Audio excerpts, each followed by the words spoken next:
सबसे पहले आपको उस खबर के बारे में बताते हैं जिसने युवाओं के सपनों को उड़ने के लिए खुला आसमान दिया। देखिए रिपोर्ट। 10 साल पहले देश में 500 से भी कम स्टार्टअप्स थे। हमने युवाओं को खुला आसमान दिया और आज नतीजा हमारे सामने है।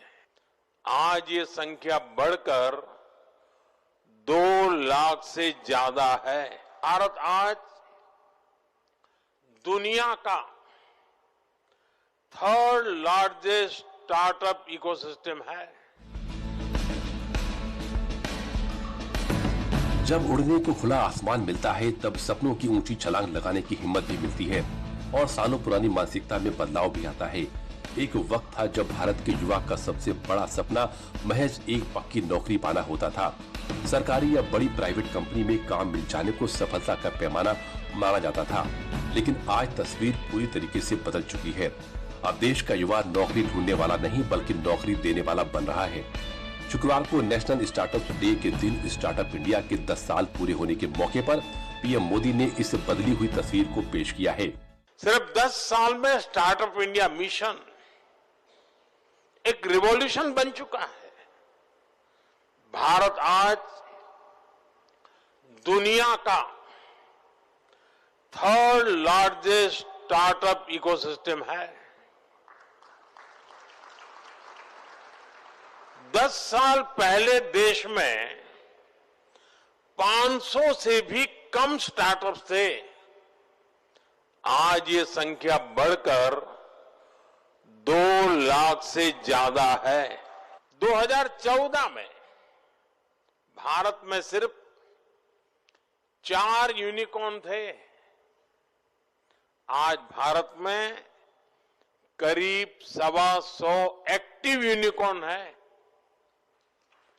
दुनिया भी आज इस सक्सेस स्टोरी को हैरानी से देख रही है। स्टार्टअप इंडिया का मोमेंटम लगातार तेज हो रहा है। आज के स्टार्टअप यूनिकॉर्न बन रहे हैं। यूनिकॉर्न अपने आईपीओ लॉन्च कर रहे हैं, ज्यादा से ज्यादा जॉब क्रिएट कर रहे हैं।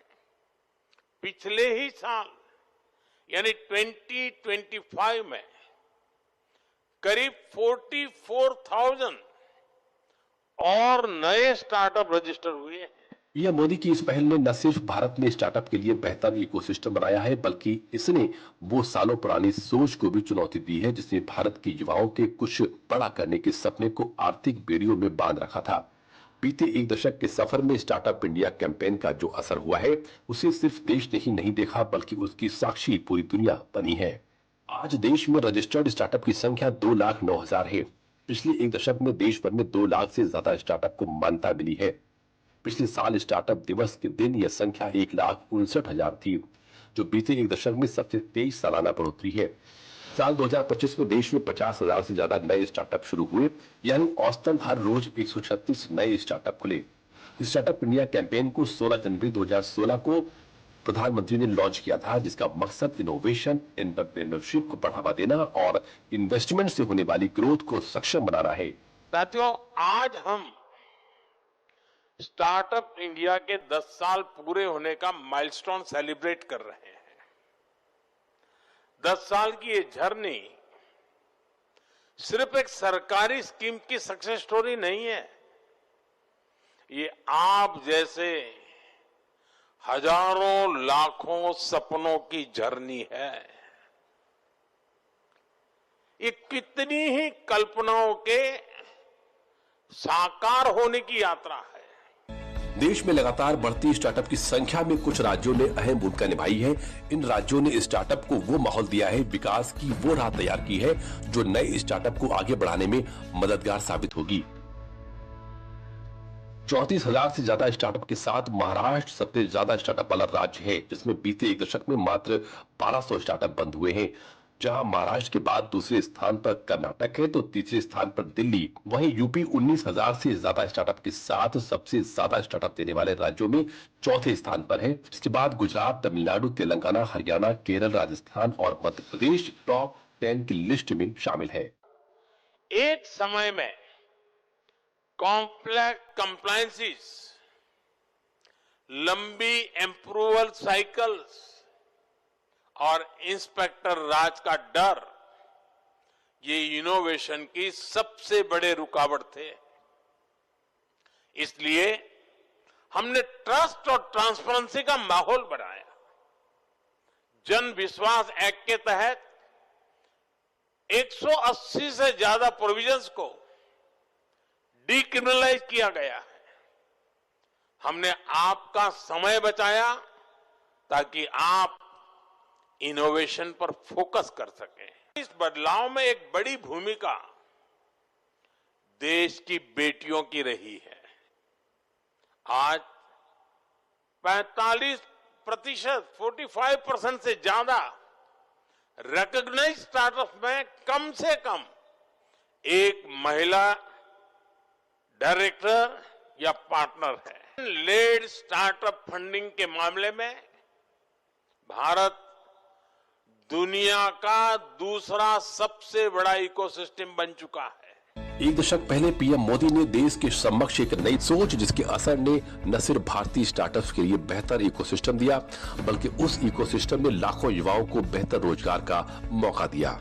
2016 में जब स्टार्टअप इंडिया लॉन्च हुआ तो मात्र 400 के करीब स्टार्टअप्स हुआ करते थे। आज इस मुहिम ने एक विशाल रूप ले लिया है और 2 लाख से अधिक स्टार्टअप्स हमारे विभाग में पूंजीकरण कर चुके हैं। अनुमान है कि इन स्टार्टअप्स के माध्यम से प्रत्यक्ष रूप से 21 लाख से अधिक नौकरियां अभी तक प्रदान कर दी गई हैं। स्टार्टअप इंडिया की पहल ने पिछले 10 वर्षों में भारत की आर्थिक और नवाचार संरचना का एक मजबूत आधार बनकर उभरा है। यही नहीं, इसने भारत में नए स्टार्टअप्स के लिए उस लहर का काम किया है जो सपनों की नाव को रफ्तार देने का काम करती है। इसका असर देश के इंफ्रास्ट्रक्चर से लेकर शेयर बाजार तक दिख रहा है।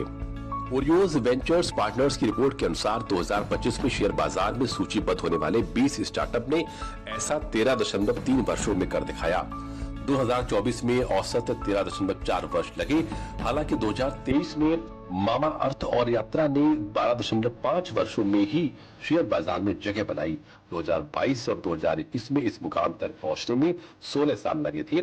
यानी भारतीय स्टार्टअप कम समय में आईपीओ के लिए तैयार हो रहे हैं। भारत का स्टार्टअप इकोसिस्टम पिछले एक दशक में एक सीमित विचार से निकलकर राष्ट्र निर्माण के सबसे बड़े स्तंभ के रूप में उभरा है, जो देश में युवाओं की मेहनत और केंद्र सरकार की युवाओं के विजन को साकार करने वाली अहम योजना का नतीजा है।